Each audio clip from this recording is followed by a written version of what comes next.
It's 8:30. Good morning, I'm Ian Crouch with Hunter News. A Pakistani student from the University of Newcastle is missing, feared drowned off Nobby's Beach. The 23-year-old and a friend were swept off the rocks by a freak wave near the surf club at about 7 last night.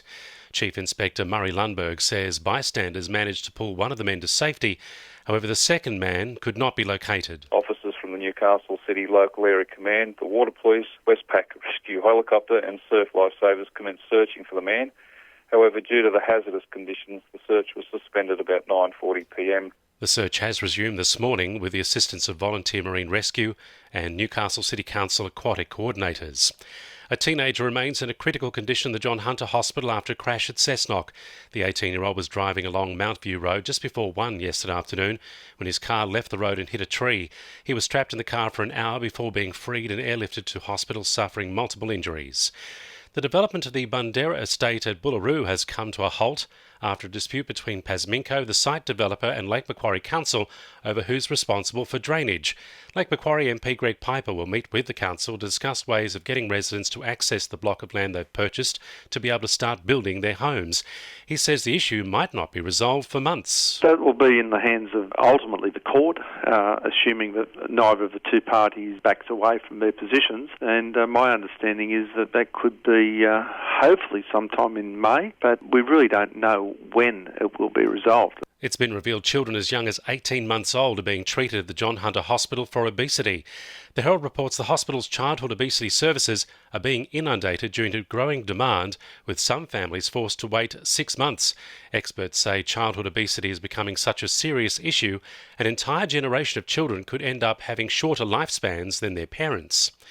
Patients and carers who spend a lot of time at public hospitals in the Hunter and across the state will soon save money on parking.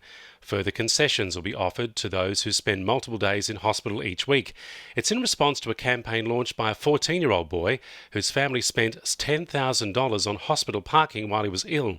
Health Minister Brad Hazzard says the changes will take effect from July. At each and every one of the hospitals, there'll be facilities there to let you know if you can apply, and it'll be a very easy process, so you'll get a massive reduction from about $200 a week down to about $21.20 per week.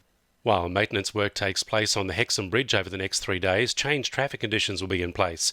The work is part of an annual maintenance program and involves inspection of the bridge electrical components as well as its emergency systems. With the southbound bridge closed, motorists will be diverted onto the northbound bridge, and people travelling to Maitland or Sydney will be detoured through a U-turn bay nearby. Sport for our sponsor, PRD Nationwide East Maitland. The NRL's concussion rule is firmly back in the spotlight after the Newcastle Knights were left with 2 players off the field in their 6-point loss to Souths on Saturday. Sione Matautia and Brendan Elliott both suffered head knocks and spent time in the concussion room. However, coach Nathan Brown says Nathan Ross suffered an ankle injury but had to keep playing because the concussed players aren't allowed to be replaced. He would have definitely come off the field, but he wasn't allowed to because we had 2 blokes in the concussion room, which many years ago would have just kept playing. There wouldn't have been a problem, but we know why the rule's been addressed, which is great. I think we're all on side, but we need to introduce more people. We've all got a fresh 18th man sitting there. We had Josh King today sitting there. He doesn't get to play a game where he could have got introduced if we needed him. The Newcastle Jets are a mathematical chance of making the A-League playoffs, but will need other results to go their way. The Jets suffered a disappointing 4-0 loss to Melbourne City on Saturday night.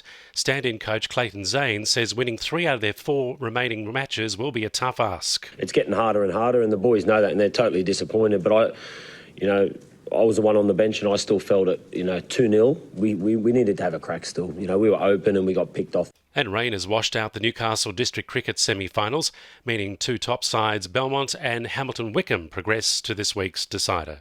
And the winning numbers in Weekend Lotto are 10, 43, 23, 15, 1 and 36, and the supplementaries are 34 and 2. 2NURFM News Time, 26 to 9.